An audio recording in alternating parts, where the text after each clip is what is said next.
ആദിമ ജൂത സംസ്കാരത്തെക്കുറിച്ചും മതനിയമങ്ങളെക്കുറിച്ചും പ്രതിപാദിക്കുന്ന തൽമുദ് എന്ന ജൂതന്മാരുടെ പ്രാചീന ഗ്രന്ഥത്തിൽ അബ്രഹാം പ്രവാചകൻ്റെ ഒരു അനുഭവകഥ വിവരിക്കുന്നുണ്ട്. അബ്രഹാം ഒരു ദിവസം വീട്ടിലേക്ക് പോകുന്ന സമയത്ത് വഴിയോരത്ത് വളരെ പരവശനായൊരു വൃദ്ധൻ ഇരിക്കുന്നത് കണ്ടു. ഒറ്റ നോട്ടത്തിൽ തന്നെ അദ്ദേഹം ഭക്ഷണം കഴിച്ചിട്ട് ദിവസങ്ങളായി എന്ന് തോന്നി.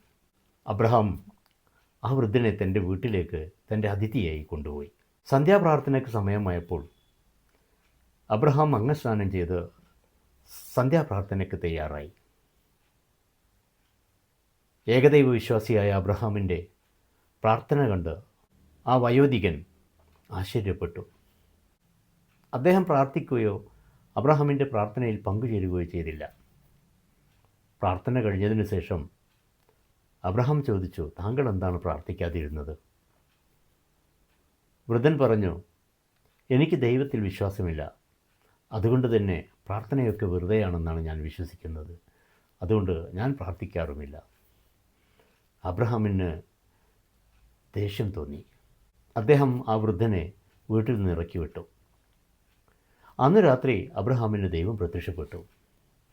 എന്നിട്ട് ദൈവം ചോദിച്ചു, അബ്രഹാം, എന്തുകൊണ്ടാണ് നീ ആ വൃദ്ധനെ ഇറക്കിവിട്ടത്?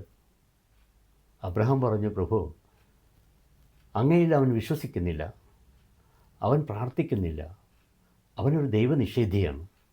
അതുകൊണ്ട് തന്നെ അവന് ഞാൻ അഭയം കൊടുത്താൽ എനിക്ക് നിൻ്റെ കോപമുണ്ടാകുമെന്ന് പേടിച്ചു ഞാൻ. ദൈവം പറഞ്ഞു, അബ്രഹാം, നീ ചെയ്തത് ശരിയായില്ല. കഴിഞ്ഞ 75 വർഷമായി അദ്ദേഹം എന്നെ തള്ളിപ്പറയുകയും എന്നിൽ അവിശ്വസിക്കുകയും ചെയ്യുന്നു. എന്നിട്ടും ഞാൻ അദ്ദേഹത്തോട് ക്ഷമിക്കുകയാണ്. എന്നാൽ ഒരു രാത്രി പോലും നിനക്ക് അദ്ദേഹത്തോട് ക്ഷമിക്കുവാനോ അദ്ദേഹത്തോട് സഹിഷ്ണുത കാണിക്കുവാനോ കഴിഞ്ഞില്ലേ? നീ വലിയ തെറ്റാണ് ചെയ്തത്. പ്രിയപ്പെട്ടവരെ, ക്ഷമ ദൈവികമാണ്, വിജ്ഞാനത്തിൻ്റെ ചങ്ങാതിയാണ്. ക്ഷമയാണ് ശക്തി. വികാരങ്ങൾക്കനുസരിച്ച് പ്രവർത്തിക്കാൻ എല്ലാവർക്കും കഴിയും.